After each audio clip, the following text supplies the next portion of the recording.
2024년 11월의 어느 밤, 도심 외곽의 작은 편의점에 이상한 소문이 돌기 시작했다. 매일 밤 11시쯤 검은 양복을 입은 남자가 나타나 다른 손님의 계산을 대신 해준다는 것이었다. 처음에는 누구도 믿지 않았다. 편의점 아르바이트생들조차 황당한 소문으로 치부했다. 하지만 11월 15일 목요일, 야간 근무를 하던 23 최지우는 그 소문이 사실임을 직접 목격했다. 밤 11시 7분, 계산대 앞에 늘어선 3명의 손님 뒤로 한 남자가 조용히 들어섰다. 키 175cm 정도, 깔끔하게 다린 검은 양복에 넥타이까지 맨 정장 차림이었다. 한겨울도 아닌 늦가을 밤, 편의점에 정장을 입고 오는 사람은 흔치 않았다. 첫 번째 손님은 60대 중반으로 보이는 할머니였다. 손에는 삼각김밥 하나와 바나나 우유 한 팩이 들려 있었다. 지갑에서 1,000원짜리 지폐 4장을 꺼내는 할머니의 손이 미세하게 떨렸다. 지훈이 계산을 마치려는 순간 검은 양복의 남자가 조용히 10,000원짜리 지폐를 내밀었다. 제가 계산하겠습니다. 목소리는 낮고 차분했다. 할머니가 깜짝 놀라 뒤를 돌아봤다. 남자는 가볍게 고개를 숙이며 미소 지었다. 할머니는 당황한 표정으로 손사래를 쳤다. 아니, 괜찮습니다. 제가 낼 수 있어요. 편찮으신 것 같아서요. 별거 아닙니다. 남자는 더 이상 말하지 않았다. 지훈이 영문도 모른 채 계산을 마치자 남자는 거스름돈도 받지 않고 밖으로 나갔다. 검은 세단에 올라타 사라지는 뒷모습을 바라보며 할머니는 한참을 그 자리에 서 있었다. 눈가에 맺힌 물기를 닦으며 작게 중얼거렸다. 세상에 이런 사람도 있구나. 다음 날 밤, 같은 시각이었다. 이번에는 30대 초반으로 보이는 젊은 여성이었다. 손에는 아이 기저귀 한 팩과 분유 2캔이 들려 있었다. 계산 금액은 38,000원. 여성이 카드를 꺼내려는 순간 어제 그 검은 양복 남자가 다시 나타났다. 제가 계산하겠습니다. 여성은 어제 할머니보다 더 당황한 표정을 지었다. 남자는 이미 카드를 단말기에 갖다 댔다. 결제음이 울렸다. 여성이 뭐라 말하려 했지만 남자는 이미 편의점을 나서고 있었다. 지우는 그제야 깨달았다. 소문은 사실이었고 이 남자는 매일 밤 이곳에 온다는 것을.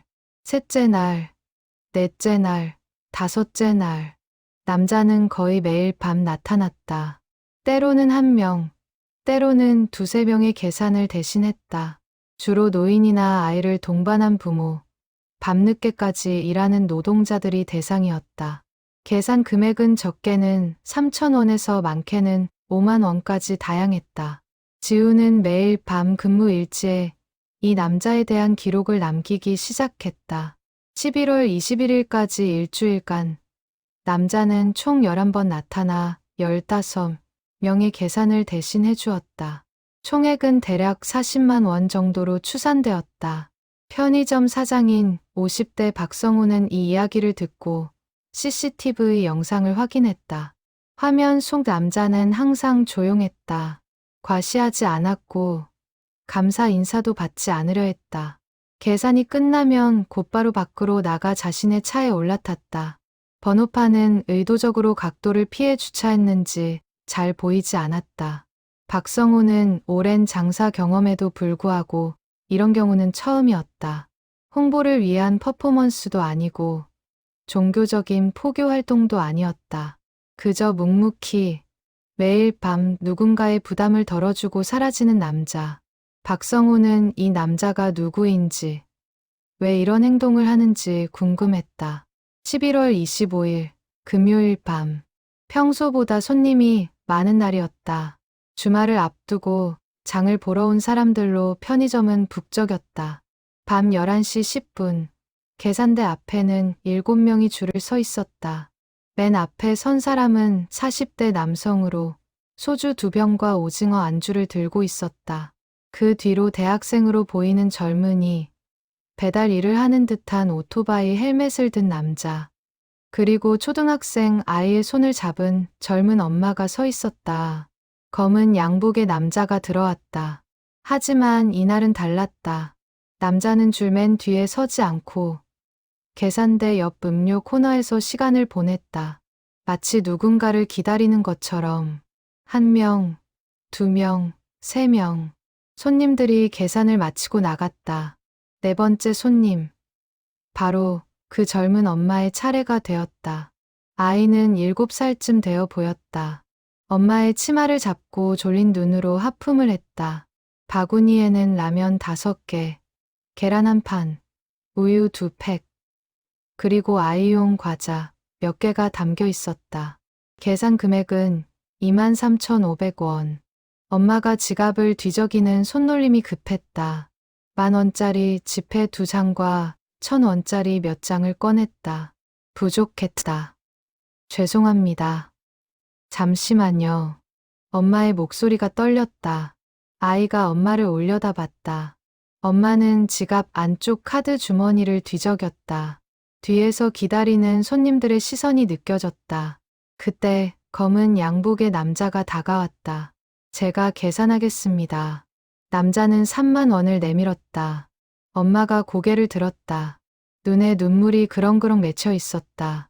남자는 아이를 향해 미소 지으며 계산대 위에 놓인 막대사탕 하나를 집어 추가했다. 이것도 같이요. 지훈이 계산을 마쳤다. 거스름 돈 7,000원을 건네려 하자. 남자는 손을 저었다. 엄마가 떨리는 목소리로 말했다. 정말 감사합니다. 연락처라도 필요 없습니다. 아이 잘 키우세요. 남자는 돌아서서 편의점을 나갔다. 엄마는 한참을 그 뒷모습을 바라봤다. 아이가 막대사탕을 받아들고 웃었다. 엄마의 눈에서 눈물이 흘러내렸다.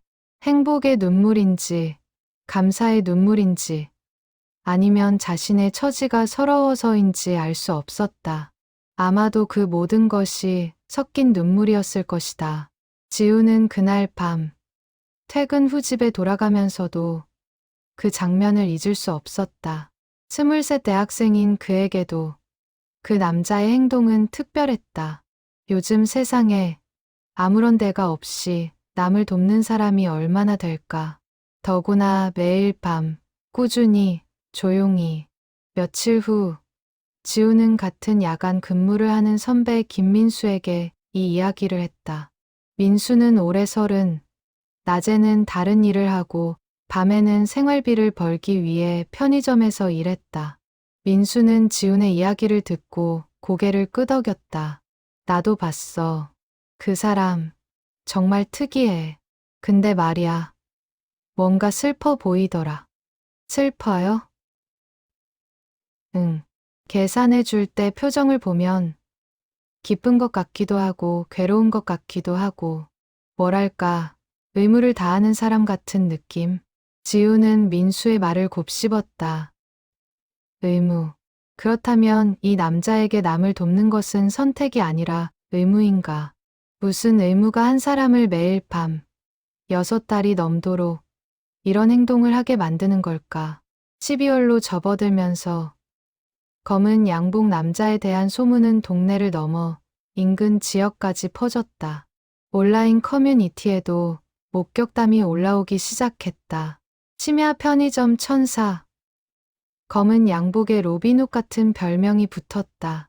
일부러 그 시간에 편의점을 찾는 사람들도 생겼다. 하지만 남자는 여전히 자신의 원칙을 지켰다. 감사 인사를 받지 않았고 사진 촬영을 거부했고 자신에 대한 어떤 정보도 남기지 않았다. 단지 묵묵히 도움이 필요해 보이는 사람의 계산을 대신 해줄 뿐이었다. 박성우 사장은 남자의 정체가 궁금했지만 일부러 찾으려 하지 않았다. 이 남자에게는 익명으로 남아야 할 이유가 있을 것이라 생각했다. 대신 편의점 한쪽 벽에 작은 메모를 붙였다. 검은 양복을 입으신 손님께 당신의 선행에 감사드립니다. 이 편의점은 언제나 당신을 환영합니다. 그날 밤 남자는 그 메모를 한참 바라봤다. 표정은 읽을 수 없었다. 하지만 눈빛에는 뭔가 복잡한 감정이 어려 있었다. 슬픔, 후회, 결심, 그리고 희망. 남자는 고개를 숙여 인사하고 그날도 어김없이 누군가의 계산을 대신해주고 사라졌다. 12월 중순, 겨울 추위가 본격적으로 시작되었다. 밤 기온은 영하로 떨어졌고 거리에는 사람들이 줄었다. 하지만 검은 양복의 남자는 여전히 나타났다. 눈이 오나 비가 오나 한파가 몰아치는 날에도 그는 밤 11시쯤이면 어김없이 편의점에 들렀다. 6개월이 지나는 동안 그가 나타나지 않은 날은 열흘이 채 되지 않았다. 12월 20일 지역 신문 기자 이정민이 이 소문을 듣고 취재를 시작했다. 38살의 정민은 15년 경력의 베테랑 기자였다. 주로 지역 사회 이슈를 다루는 그녀에게 이 이야기는 그동안 취재한 어떤 것보다 흥미로웠다. 정민은 먼저 편의점을 찾았다. 박성우 사장과 아르바이트생들을 인터뷰했다. CCTV 영상도 확인했다. 영상 속 남자는 항상 정장 차림이었고 나이는 40대 중반쯤으로 추정되었다. 얼굴은 평범했다. 거리에서 스쳐 지나가면 기억에 남지 않을 정도의 평범한 인상. 하지만 행동은 결코 평범하지 않았다. 정민은 6개월간의 목격담을 정리했다. 총 21번의 목격, 63명의 계산 대행, 추정 금액 약 200만 원. 단순히 계산만 해주는 게 아니었다. 때로는 할머니의 무거운 쇼핑백을 차까지 들어다 주기도 했고, 넘어진 아이를 일으켜 세워주기도 했다. 하지만 절대 오래 머물지 않았고, 자신에 대해 말하지 않았다. 정민은 남자를 직접 만나보기로 했다. 12월 23일 밤 10시 30분. 그녀는 편의점 근처에서 대기했다. 추운 날씨에 차 안에서 떨며 기다렸다. 11시 5분. 검은 세단 한 대가 편의점 앞에 멈췄다. 남자가 내렸다. 정민은 차에서 내려 남자에게 다가갔다. 남자는 편의점으로 들어가려던 걸음을 멈추고 그녀를 바라봤다. 정민이 명함을 내밀었다. 안녕하세요. 지역신문 기자 이정민입니다. 잠깐 이야기 나눌 수 있을까요? 남자의 표정이 굳었다. 예상했던 반응이었다. 남자는 고개를 저었다. 죄송합니다. 할 말이 없습니다. 단 10분만이라도요. 많은 분들이 당신에 대해 궁금해 하십니다. 좋은 이야기를 전하고 싶어서요. 좋은 이야기가 아닙니다. 부탁드리니 그냥 가주세요. 남자의 목소리에는 거부감보다는 애원이 섞여 있었다. 정민은 한 발 물러섰다. 남자는 편의점으로 들어가지 않고 다시 차에 올라탔다. 시동을 걸고 떠나려는 순간 정민이 차창을 두드렸다. 최소한 이유만이라도 말씀해 주세요. 왜 이러시는 건가요? 남자는 한참을 정민을 바라보다가 천천히 창문을 내렸다. 차가운 겨울 공기가 차 안으로 밀려들었다. 남자의 눈빛은 깊은 슬픔으로 가득했다. 갚아야 할 빚이 있어서입니다. 빚이요? 제가 받은 것을 돌려주는 겁니다. 그러니 제발 더 이상 캐묻지 마세요. 남자는 창문을 올리고 차를 출발시켰다. 정민은 그 자리에 서서 사라지는 차를 바라봤다. 갚아야 할 빚. 그 짧은 대답은 더 큰 의문을 남겼다. 무슨 빚을 갚기 위해 6개월 넘게 매일 밤 이런 일을 하는 걸까? 정민은 포기하지 않았다. 남자의 차량 번호를 확인해 두었던 그녀는 지인인 경찰관의 도움을 받아 차주를 알아냈다. 이름은 강태준, 45살. 현재 작은 청소 용역 회사를 운영하고 있었다. 주소는 편의점에서 10km 떨어진 구도심 지역이었다. 정민은 더 깊이 조사했다. 강태준의 과거를 추적하자 놀라운 사실이 드러났다. 그에게는 전과 기록이 있었다. 20년 전 25살 때 절도죄로 복역했다. 3년형을 받아 2년 복역 후 출소했다.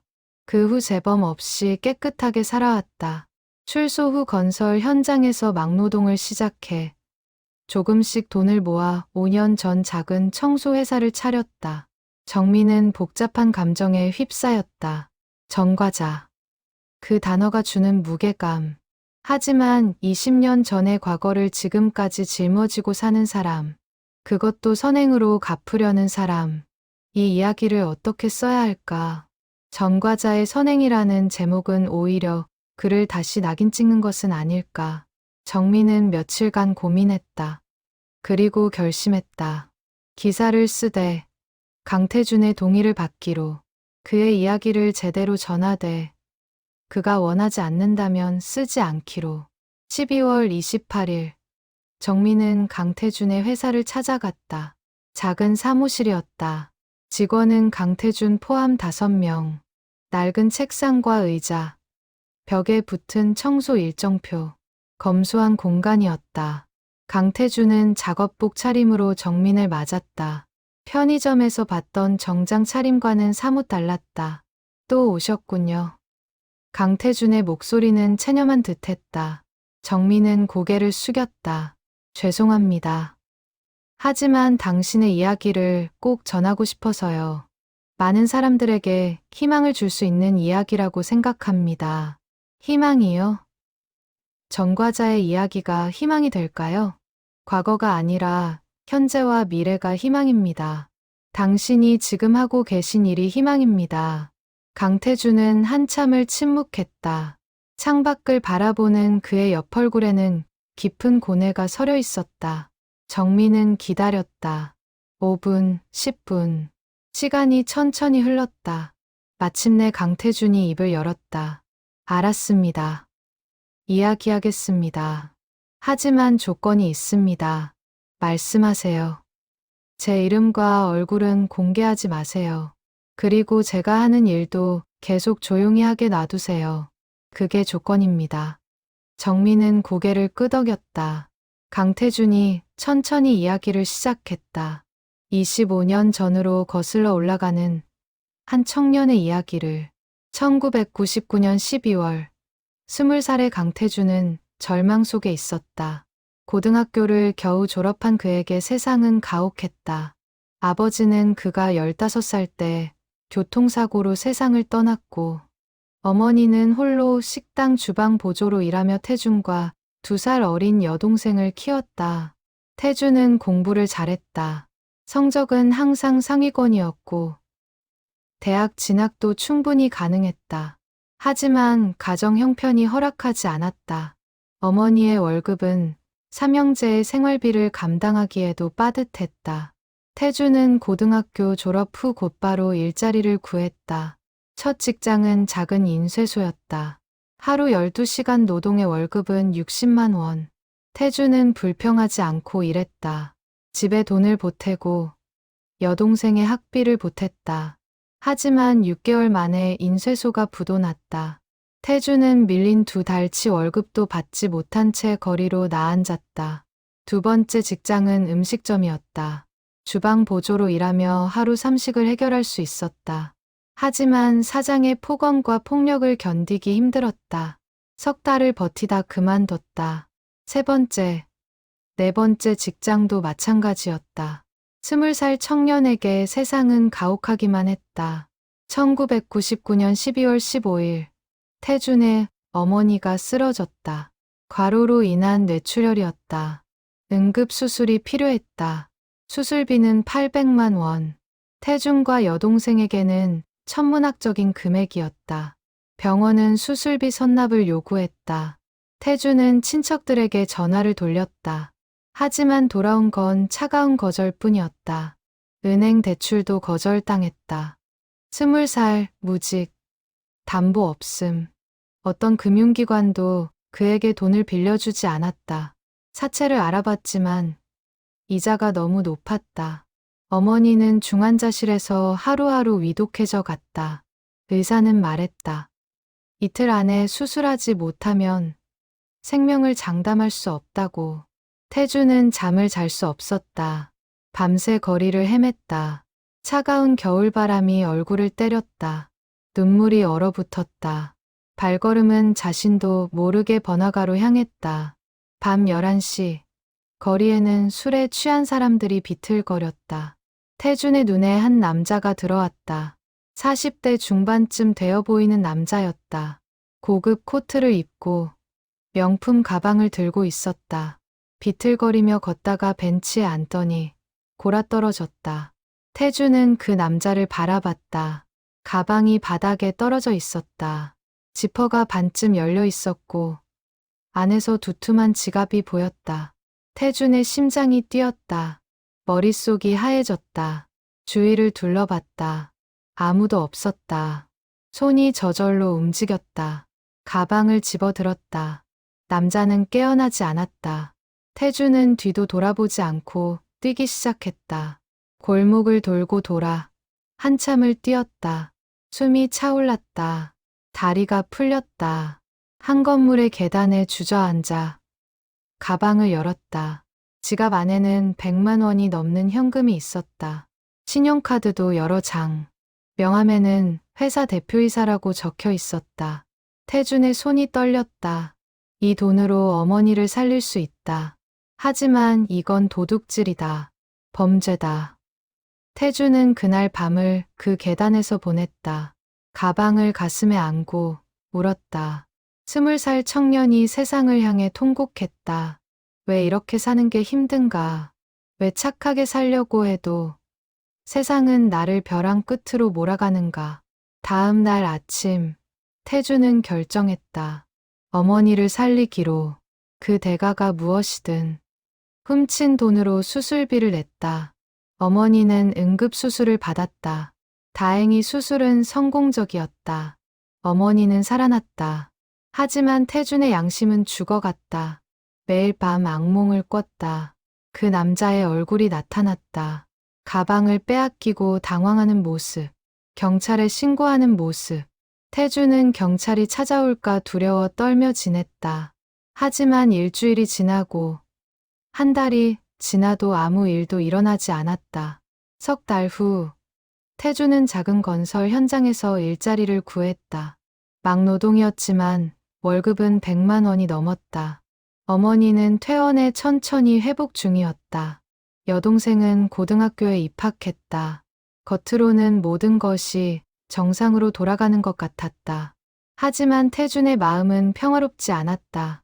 훔친 돈으로 어머니를 살렸다는 사실이 매일 그를 괴롭혔다. 밤마다 악몽을 꿨다. 그 남자가 나타나 말했다. 내 돈을 돌려줘. 태준은 땀을 흘리며 깨어났다. 어머니와 여동생이 자는 작은 방에서 홀로 죄책감과 싸웠다. 6개월이 지난 어느 날, 태준은 신문에서 그 남자에 대한 기사를 봤다. 도난 당한 가방 안에는 회사 운영 자금 500만 원이 들어 있었다고 했다. 태준이 가져간 건 그 중 일부였다. 남자는 자금난으로 회사를 정리해야 했고 직원 10여 명이 일자리를 잃었다. 태준은 그 기사를 보고 무너졌다. 자신의 행동이 한 사람만 해친 게 아니었다. 그 남자의 가족, 직원들, 그들의 가족까지. 태준의 선택은 연쇄적인 불행을 만들었다. 어머니를 살리기 위한 선택이 다른 누군가의 삶을 무너뜨렸다. 2000년 여름, 강태준은 스스로 경찰서를 찾아갔다. 더 이상 견딜 수 없었다. 죄책감은 그를 잠식했고, 밤잠을 설치게 했고, 밥맛을 잃게 했다. 어머니와 여동생 앞에서조차 웃을 수 없었다. 경찰서에서 태준은 모든 것을 자백했다. 도난 경위, 동기, 그 후의 심경. 경찰관들은 놀랐다. 6개월이 지난 사건을 증거도 없는데 스스로 자백하러 온 청년. 담당 형사는 태준을 한참 바라봤다. 왜 자수했나? 갚아야 할 빚이 있어서입니다. 돈은 다 썼나? 수술비로 썼습니다. 어머니를. 태준의 목소리가 떨렸다. 형사는 한숨을 쉬었다. 20년 경력의 베테랑 형사였지만 이런 경우는 처음이었다. 범죄의 동기는 절박함이었고 자수의 이유는 양심이었다. 처벌해야 하지만 마음 한구석이 아팠다. 재판은 석 달 후에 열렸다. 검사는 징역 3년을 구형했다. 변호사는 선처를 호소했다. 피해자인 그 중년 남자도 법정에 나왔다. 태주는 처음으로 그 남자의 얼굴을 똑바로 봤다. 예상과 달리 남자의 표정은 차갑지 않았다. 오히려 슬퍼 보였다. 재판장이 태준에게 물었다. 피고인, 할 말이 있나? 태준은 일어섰다. 피해자를 향해 깊이 고개를 숙였다. 죄송합니다. 제 잘못으로 회사를 잃으셨고 많은 분들이 피해를 입으셨습니다. 변명의 여지가 없습니다. 어떤 처벌도 달게 받겠습니다. 그리고 언젠가 반드시 갚겠습니다. 제가 받은 것을 세상에 돌려드리겠습니다. 피해자인 김선우 사장이 일어났다. 50대 초반의 남자는 태준을 바라보며 말했다. 재판장님, 한 말씀 드려도 될까요? 하십시오. 저는 이 청년을 용서합니다. 그의 행동은 범죄였지만 동기는 이해합니다. 어머니를 살리기 위한 절박한 선택이었습니다. 물론 제 회사와 직원들이 피해를 입었지만 저는 이 청년이 진심으로 회개하고 있다고 믿습니다. 선처를 부탁드립니다. 법정이 술렁였다. 재판장도 놀란 표정이었다. 피해자가 가해자의 선처를 탄원하는 경우는 드물었다. 김선우는 계속 말했다. 그리고 이 청년에게 부탁 하나 하겠습니다. 출소 후 제대로 된 사람으로 살아주세요. 당신이 갚겠다던 그 약속 꼭 지켜주세요. 세상에 선한 영향력을 퍼뜨려 주세요. 그게 저에 대한 진정한 보상입니다. 태주는 그 자리에서 울었다. 21살 청년이 법정에서 목 놓아 울었다. 죄책감, 감사함, 다짐, 모든 감정이 뒤섞여 눈물로 쏟아졌다. 재판장은 한참을 기다렸다가 판결을 선고했다. 피고인 강태준에게 징역 3년을 선고한다. 다만 피해자의 선처 탄원과 자수한 점을 참작하여 2년 후 가석방 가능성을 열어두겠다. 태주는 교도소로 갔다. 2년간의 복역 생활은 고되었다. 하지만 태주는 모범수였다. 교도소 내 직업훈련을 받았고 검정고시를 통해 대학 입학 자격을 얻었다. 독서를 많이 했다. 특히 철학과 종교 서적을 읽으며 인생의 의미를 고민했다. 2년 후 태주는 가석방되었다. 23살 전과자라는 딱지를 달고 세상 밖으로 나왔다. 어머니는 완전히 회복했고 여동생은 대학에 입학했다. 태주는 가족을 안심시킨 후 김선우 사장을 찾아갔다. 김선우는 작은 무역회사에서 과장으로 일하고 있었다. 회사를 잃은 후 그도 다시 시작해야 했다. 태준을 본 김선우는 반갑게 맞아주었다. 잘 지냈나? 죄송합니다. 그리고 감사합니다. 이제 뭘 할 생각인가? 일자리를 구하려고 합니다. 그리고 약속을 지키려고 합니다. 약속. 제가 받은 것을 세상에 돌려드리겠다던 약속입니다. 김선우는 고개를 끄덕였다. 그리고 한 장의 명함을 건넸다. 내가 아는 건설 회사 사장이네.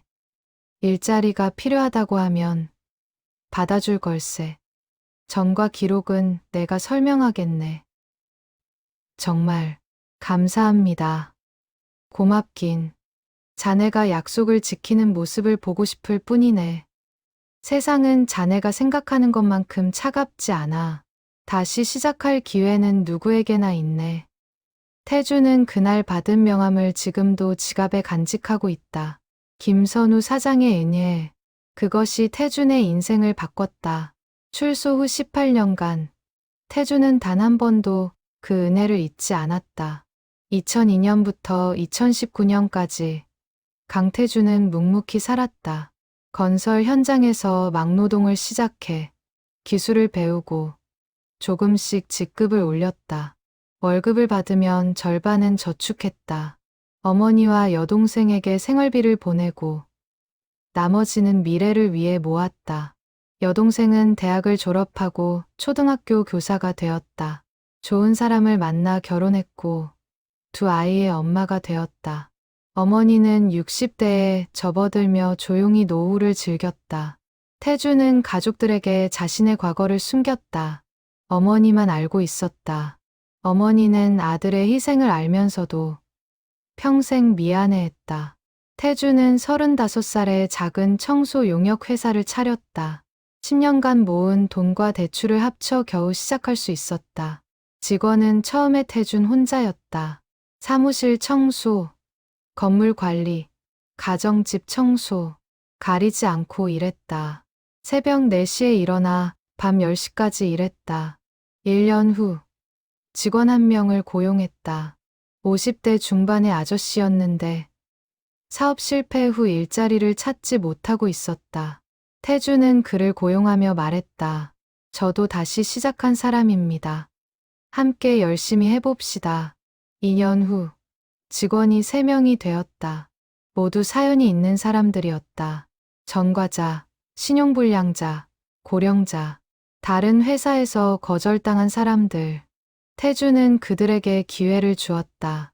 월급은 다른 회사보다 조금 더 쳤고 명절 상여금도 챙겼다.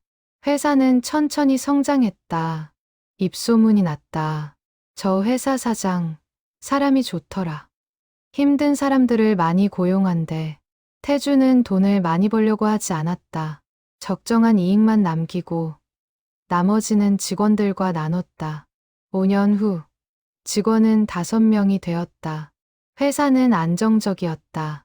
2019년 봄, 태주는 45살이 되었다. 출소한 지 17년. 그동안 단 한 번도 범죄를 저지르지 않았다. 성실하게 살았다. 세금을 꼬박꼬박 냈고, 교통법규를 지켰고, 이웃에게 친절했다. 겉으로는 평범한 중년 남자였다. 하지만 태준의 마음속 깊은 곳에는 여전히 빚이 있었다. 20년 전 그 겨울밤, 훔친 돈으로 어머니를 살린 일. 그것은 태준의 인생을 구했지만 동시에 평생의 빚이 되었다. 김선우 사장의 용서, 그 은혜를 어떻게 갚아야 할까? 태준은 밤마다 고민했다. 2019년 4월 15일, 태준은 신문에서 김선우 사장의 부고를 봤다. 70대 중반, 병원으로 별세. 태준은 장례식장을 찾아갔다. 17년 만에 보는 은인의 모습은 영정 사진 속에 있었다. 웃고 있었다. 편안한 미소였다. 태준은 영정 앞에 무릎을 꿇었다. 한참을 그렇게 있었다. 조문객들이 오가는 동안 태준은 움직이지 않았다. 마침내 일어설 때 태준은 결심했다.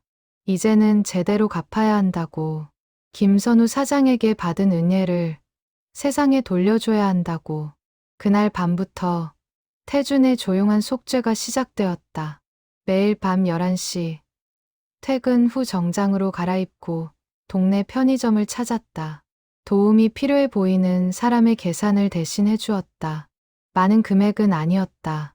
3,000원, 5,000원, 많아야 5만 원. 하지만 태준에게는 의미가 있었다. 제가 계산하겠습니다. 그 한마디로 누군가의 하루가 조금 더 따뜻해졌다. 할머니의 눈에 눈물이 맺혔고 젊은 엄마는 희망을 얻었고 힘든 노동자는 위로를 받았다.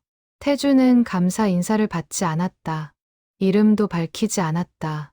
그저 묵묵히 매일 밤 자신의 빚을 갚아갔다. 6개월이 지났다. 21번 방문, 63명 도움, 200만 원 지출. 태준에게 이 숫자는 중요하지 않았다. 중요한 건 매일 밤 자신과의 약속을 지킨다는 것. 김선우 사장께 받은 은혜를 잊지 않는다는 것. 그것이 태준이 사는 이유였다. 2024년 1월 3일, 이정민 기자는 강태준의 이야기를 듣고 한참을 말이 없었다. 사무실 안은 고요했다. 창밖으로 겨울 햇살이 비쳤지만 실내는 차가웠다. 정민은 녹음을 멈추고 태준을 바라봤다. 그래서 6개월째 계속하신 거군요. 네. 그리고 앞으로도 계속할 겁니다. 언제까지요? 태주는 잠시 생각하다가 대답했다. 모르겠습니다. 아마도 평생일 겁니다. 제가 받은 은혜는 평생 갚아도 모자랄 테니까요. 정민은 태준의 눈을 보았다. 그 눈에는 진심이 있었다. 포기하지 않겠다는 의지, 끝까지 가겠다는 결연함. 정민은 20년 기자 생활 동안 수많은 사람을 인터뷰했지만 태준 같은 사람은 처음이었다. 기사를 쓰겠습니다. 하지만 약속대로 당신의 이름과 얼굴은 공개하지 않겠습니다. 대신 이 이야기가 많은 사람들에게 희망이 되도록 쓰겠습니다. 감사합니다. 한 가지 더 부탁이 있어요. 제가 편의점에서 당신이 도운 사람들을 인터뷰해도 될까요? 그들의 이야기를 함께 전하고 싶어요. 태주는 고개를 끄덕였다. 정민은 일주일간 편의점 근처에서 대기하며 태준이 도운 사람들을 찾았다. 첫 번째는 그날 밤의 할머니였다. 70대 박영자 할머니는 혼자 사셨다.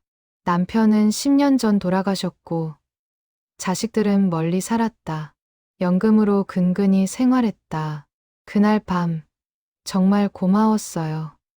지갑에 돈이 부족해서 당황했는데 그 젊은이가 도와줬죠. 나중에 집에 와서 생각하니까 눈물이 나더라고요. 세상에 아직 따뜻한 사람이 있구나 싶어서. 두 번째는 젊은 엄마 김수진이었다. 32살, 두 아이의 엄마.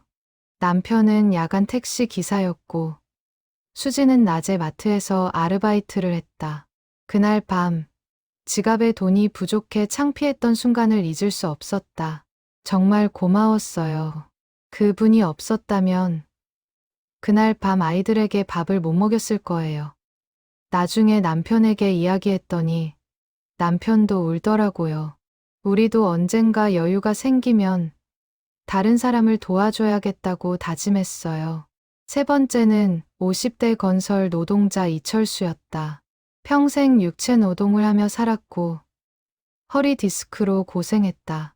그날 밤 편의점에서 파스와 진통제를 사려다가 태준의 도움을 받았다. 처음엔 자존심이 상했어요. 내가 그렇게 불쌍해 보였나 싶어서. 근데 집에 와서 생각해보니 그 사람은 나를 불쌍히 여긴 게 아니더라고요. 그냥 도울 수 있는 사람을 도운 거예요. 그 마음이 고마웠어요. 정민은 일주일간 15명을 인터뷰했다. 모두 태준에게 도움을 받았고 모두 감사해했다. 그들의 이야기는 각각 달랐지만 공통점이 있었다. 태준의 작은 선행이 그들의 하루를 바꿨다는 것. 어떤 이는 용기를 얻었고 어떤 이는 희망을 얻었고 어떤 이는 세상에 대한 신뢰를 회복했다. 정민은 기사를 썼다. 제목은 심야 편의점의 익명천사. 그의 진짜 이름은 속죄였다. 기사는 태준의 과거, 현재, 그가 도운 사람들의 이야기를 담았다. 이름과 얼굴은 공개하지 않았다. 대신 그의 진심과 의지를 전했다. 1월 10일, 기사가 신문에 실렸다. 반응은 폭발적이었다.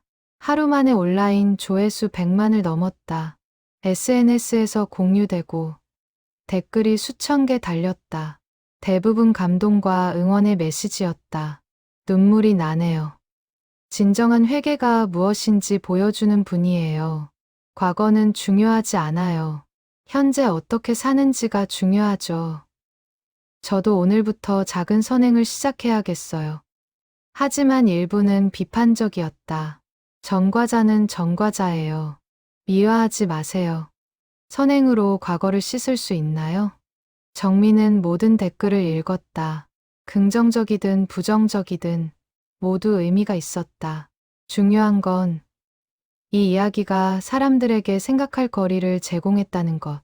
과거와 현재, 죄와 용서, 속죄와 희망에 대해 기사가 나간 후 강태준의 삶은 변했다. 원했던 것은 아니었지만 변화는 피할 수 없었다. 동네 사람들이 그를 알아보기 시작했다. 편의점에 가면 사람들이 수군거렸다. 회사에도 전화가 걸려왔다. 인터뷰 요청, 강연 제안, 방송 출연 요청. 태주는 모두 거절했다. 그는 유명해지길 원하지 않았다. 그저 조용히 자신의 빚을 갚아가길 원했다. 하지만 세상은 그를 놔두지 않았다. 1월 20일, 한 방송국 PD가 회사를 찾아왔다. 강태준 사장님, 잠깐 이야기 나눌 수 있을까요? 죄송합니다. 방송은 할 생각이 없습니다. 다큐멘터리를 만들고 싶어요. 당신의 이야기가 많은 사람들에게 희망을 줄 수 있어요. 제 이야기는 희망이 아닙니다. 그냥 속죄일 뿐이에요. PD는 포기하지 않고 설득했다. 태주는 단호하게 거절했다. 하지만 PD는 다른 제안을 했다. 그럼 이렇게 하시죠. 당신이 직접 출연하지 않아도 됩니다. 대신 당신이 도운 사람들의 이야기를 담을게요. 그들이 어떻게 변했는지, 당신의 선행이 어떤 영향을 미쳤는지, 그것만 보여주겠습니다. 태주는 고민했다. 자신이 아닌 도움받은 사람들의 이야기라면 괜찮을까? 결국 태주는 조건부로 동의했다. 자신은 절대 화면에 나오지 않는다. 목소리도 변조한다. 대신 도움받은 사람들이 원한다면 그들의 이야기는 담아도 좋다. 다큐멘터리 제작진은 한 달간 취재했다. 태준이 도운 63명 중 30명을 인터뷰했다. 그들의 이야기는 제작진의 예상을 뛰어넘었다. 단순히 돈을 받은 것이 아니었다. 그들의 인생관이 바뀌었고 세상을 보는 시각이 달라졌다. 박영자 할머니는 말했다. 그 일 이후로 저도 할 수 있는 선행을 하려고 노력해요.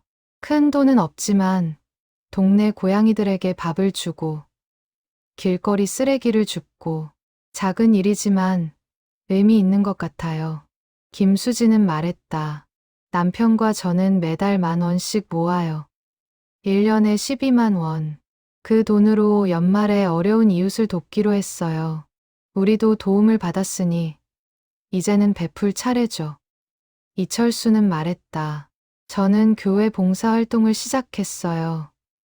토요일마다 무료 급식소에서 일해요. 제가 받은 따뜻함을 다른 사람에게 전하고 싶어서요. 3월 15일 다큐멘터리가 방송되었다. 제목은 100만 원의 기적, 검은 양복 남자가 남긴 것들이었다. 시청률은 15%를 넘었다. 같은 시간대 최고 시청률이었다. 방송 후 반응은 뜨거웠다. 다음 날 편의점에는 평소보다 10배 많은 손님이 몰렸다. 사람들은 검은 양복 남자를 보고 싶어서 왔다고 했다. 박성우 사장은 난감했다. 태주는 더 이상 밤 11시에 오지 않았다. 사람들의 관심을 피해 다른 시간, 다른 장소로 옮겼다. 하지만 사람들의 열기는 쉽게 식지 않았다. 온라인 커뮤니티에는 검은 양복 남자 목격담이 올라왔다. 어떤 이는 다른 편의점에서 봤다고 했고, 어떤 이는 마트에서 봤다고 했다. 진위는 알 수 없었지만 하나는 확실했다. 태준의 행동이 많은 사람들에게 영감을 주었다는 것. 전국 곳곳에서 나도 검은 양복 남자 운동이 시작되었다. 사람들이 자발적으로 편의점에서 다른 사람의 계산을 대신해주기 시작했다. SNS에는 샵나도 속죄, 샵 작은 선행 같은 해시태그가 달린 게시물이 쏟아졌다. 태주는 이 모든 현상을 지켜보며 복잡한 심경이었다. 자신이 시작한 일이 이렇게 큰 파문을 일으킬 줄은 몰랐다. 기쁘기도 했고 부담스럽기도 했다. 무엇보다 사람들이 자신을 영웅시하는 것이 불편했다. 자신은 영웅이 아니었다. 그저 빚을 갚는 죄인일 뿐이었다. 3월 말 태주는 이정민 기자에게 다시 연락했다. 만나서 이야기 좀 할 수 있을까요? 그러시죠. 언제가 편하세요? 오늘 저녁 어떠세요? 두 사람은 조용한 카페에서 만났다. 태주는 커피를 한 모금 마시고 천천히 말했다. 제가 원한 게 이게 아니에요. 무슨 말씀이세요? 사람들이 저를 선한 사람으로 봐요. 영웅으로 봐요. 하지만 저는 그렇지 않아요. 저는 25년 전 남의 인생을 망친 사람이에요. 지금 하는 일은 당연히 해야 할 속죄일 뿐이에요. 정민은 태준의 눈을 보았다. 그 눈에는 여전히 죄책감이 남아 있었다. 25년이 지났지만 그는 아직도 자신을 용서하지 못했다. 강 사장님, 당신은 이미 충분히 갚았어요. 25년간 성실하게 살았고 많은 사람을 도왔어요. 이제는 자신을 용서해도 되지 않을까요? 아니요. 아직 멀었어요. 김선우 사장님께서 저에게 주신 기회, 그 의미를 다 갚으려면 아직 멀었어요. 정민은 한숨을 쉬었다. 태준의 마음을 완전히 이해할 수는 없었다. 하지만 존중할 수는 있었다. 그의 선택, 그의 길, 알겠습니다. 그럼 제가 도울 수 있는 게 있을까요? 사람들에게 말해주세요. 저는 영웅이 아니라고. 그저 빚을 갚는 평범한 사람이라고. 그리고 진짜 영웅은 저를 용서해 주신 김선우 사장님이라고. 정민은 고개를 끄덕였다. 그리고 다음 날 후속 기사를 썼다. 제목은 검은 양복 남자가 전하는 메시지, 진짜 영웅은 따로 있습니다 였다. 기사는 김선우 사장의 이야기를 상세히 다뤘다. 그의 용서, 그의 선처 탄원, 그가 태준에게 준 두 번째 기회. 기사는 또다시 큰 반향을 일으켰다.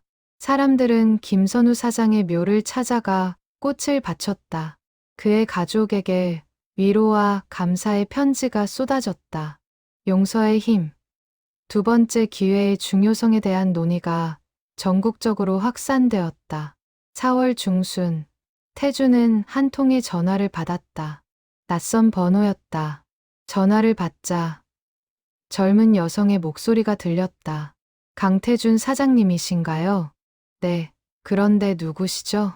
저는 김서연이라고 합니다. 김선우의 딸이에요. 태준의 심장이 멈춘 것 같았다. 김선우 사장의 딸, 25년 전 자신 때문에 아버지가 회사를 잃었던 그 가족. 태준은 떨리는 목소리로 대답했다. 아, 네, 안녕하세요. 만나서 이야기 나눌 수 있을까요? 아버지에 대해, 그리고 사장님에 대해 할 말이 있어요. 물론입니다. 언제든 좋습니다. 이틀 후, 두 사람은 김선우 사장의 묘 앞에서 만났다.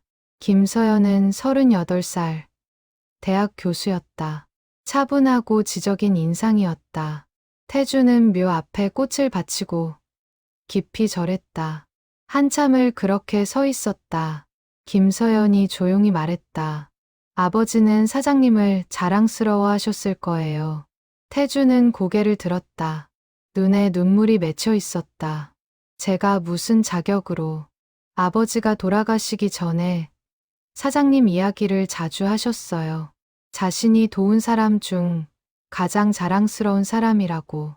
진짜 회계가 무엇인지 보여주는 사람이라고. 그런 말씀을.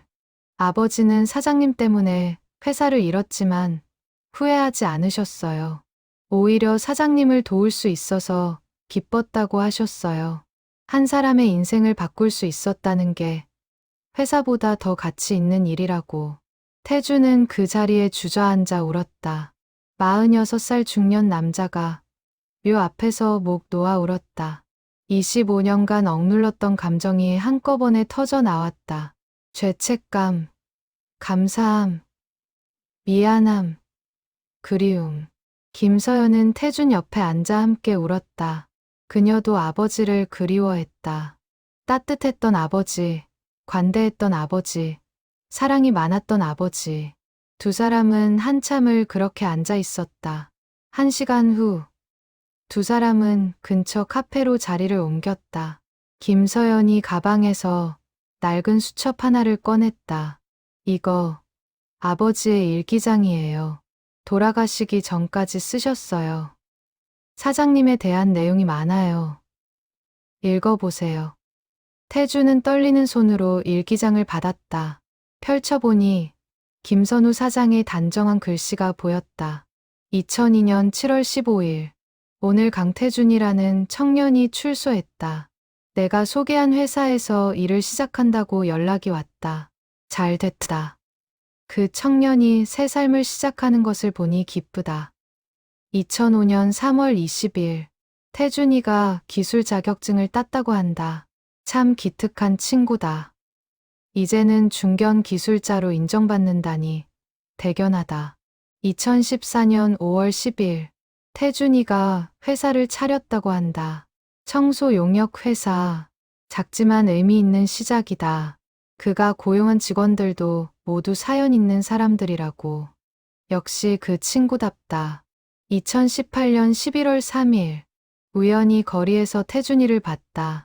정장을 입고 당당하게 걷는 모습이 멋있었다. 가서 인사하려다 그만뒀다. 그에게는 과거가 짐일 수도 있으니까. 그냥 멀리서 지켜보는 것만으로도 충분하다. 태주는 일기를 읽으며 눈물을 흘렸다. 김선우 사장은 20년 가까이 자신을 지켜봐 주었다. 멀리서 조용히 응원해 주었다.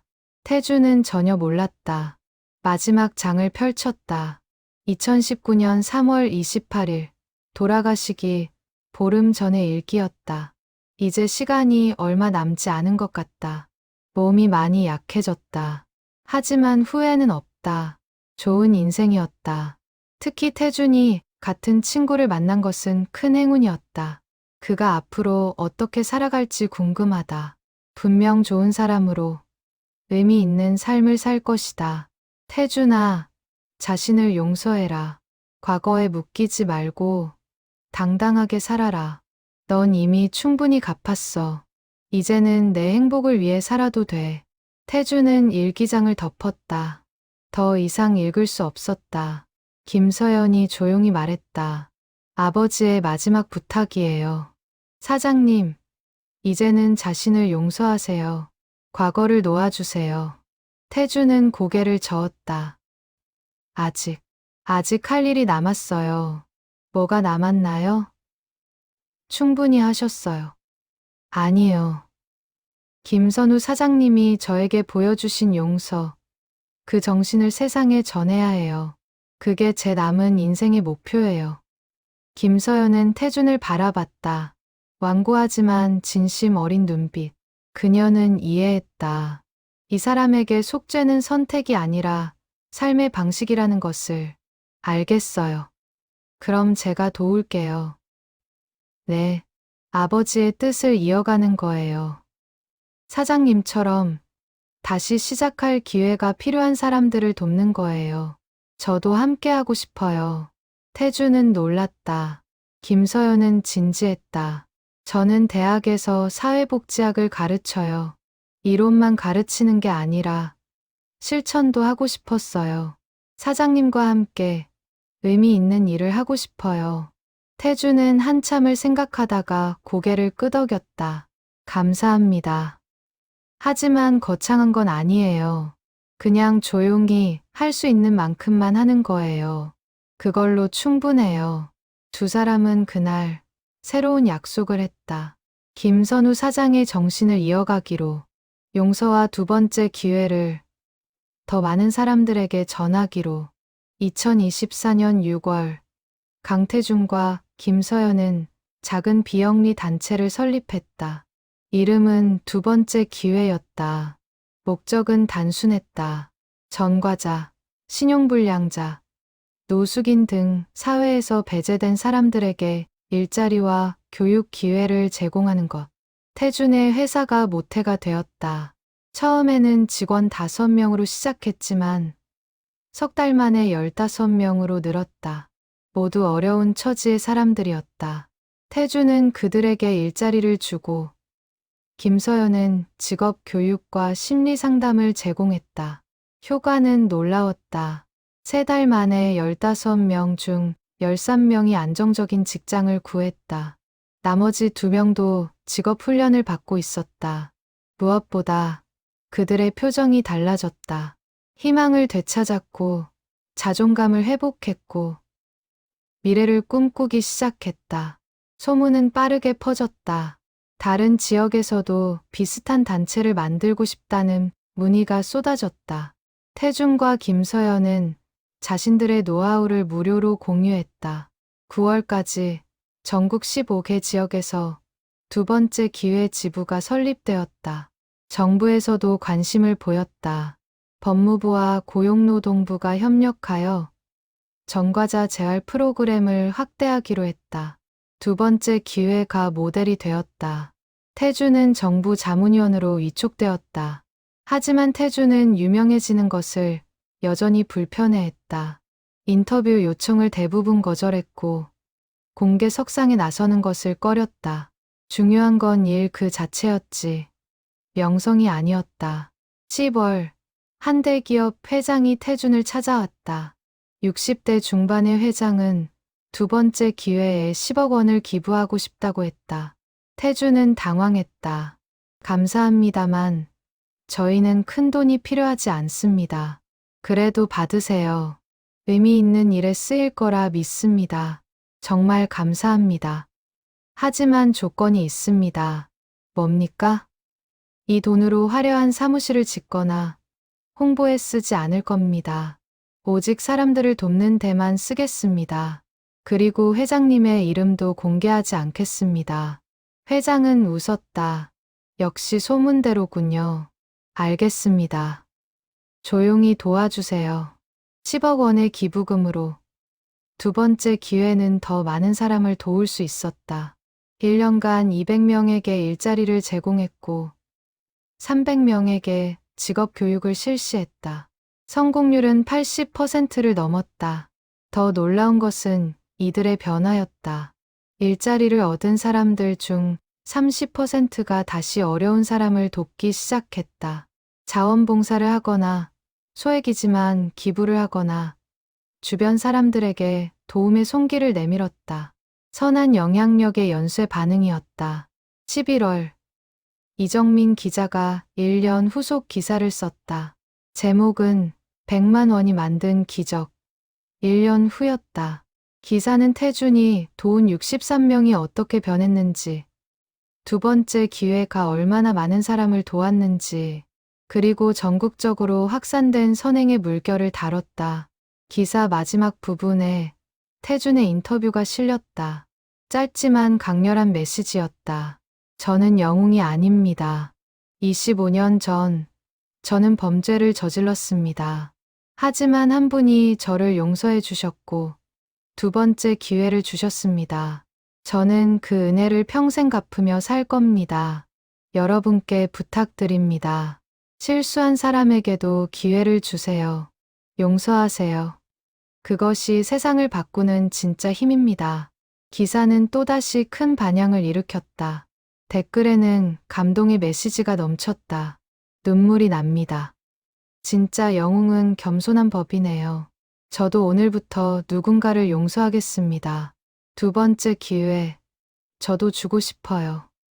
12월, 연말을 앞두고 두 번째 기회는 특별한 행사를 준비했다. 1년간 도움을 받은 사람들을 모두 초대해 작은 파티를 열기로 했다. 장소는 태준의 회사 근처 커뮤니티 센터. 규모는 작지만 의미는 컸다. 12월 20일 저녁 300명이 넘는 사람들이 모였다. 전과자, 신용불량자, 노숙인이었던 사람들, 이제는 안정적인 직장을 가진 당당한 시민들, 그들의 얼굴에는 웃음이 가득했다. 태준은 무대에 올라 짧은 인사말을 했다. 여러분, 1년간 고생 많으셨습니다. 여러분이 이루어낸 변화가 자랑스럽습니다. 하지만 기억하세요. 이건 시작일 뿐입니다. 앞으로도 함께 걸어갑시다. 그리고 여러분이 받은 도움을 다른 사람에게도 전해주세요. 그게 진짜 갚는 방법입니다. 사람들이 박수를 쳤다. 환호했다. 눈물을 흘리는 사람도 있었다. 태주는 무대에서 내려와 한 명 한 명과 악수했다. 격려했다. 웃어주었다. 파티가 끝날 무렵 한 젊은이가 태준에게 다가왔다. 26살 박민호. 1년 전 절도죄로 출소한 후 두 번째 기회의 도움을 받았다.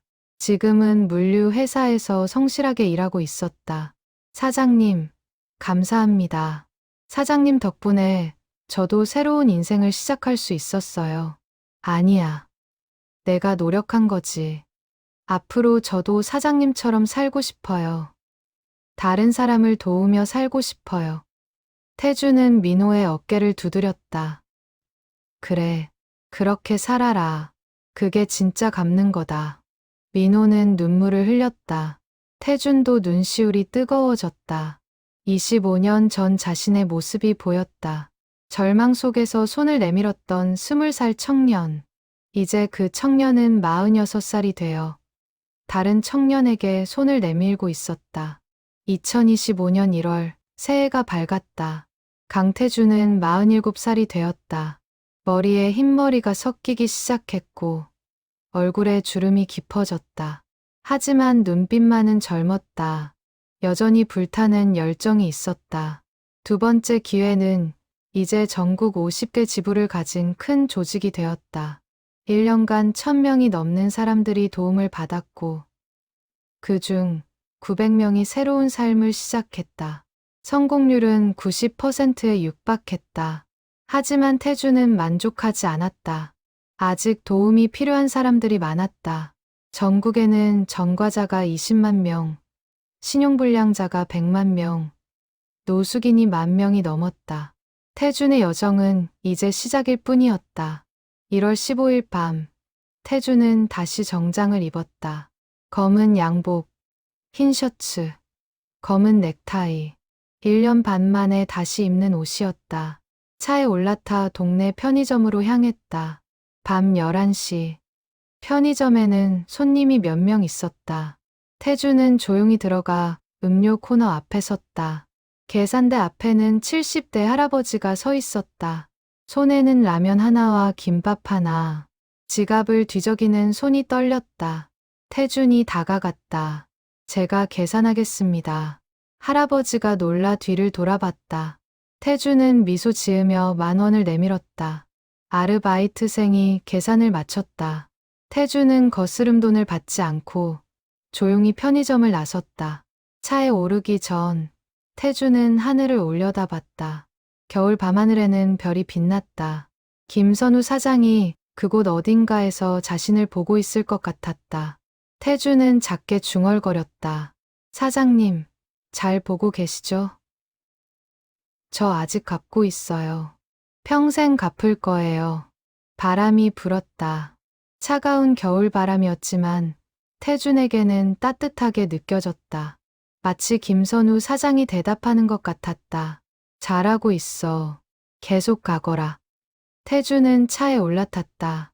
시동을 걸고 천천히 출발했다. 오늘 밤 갈 곳이 많았다. 다른 편의점, 마트, 식당. 도움이 필요한 사람들이 있는 곳이라면 어디든. 태준의 밤은 이제 시작이었다.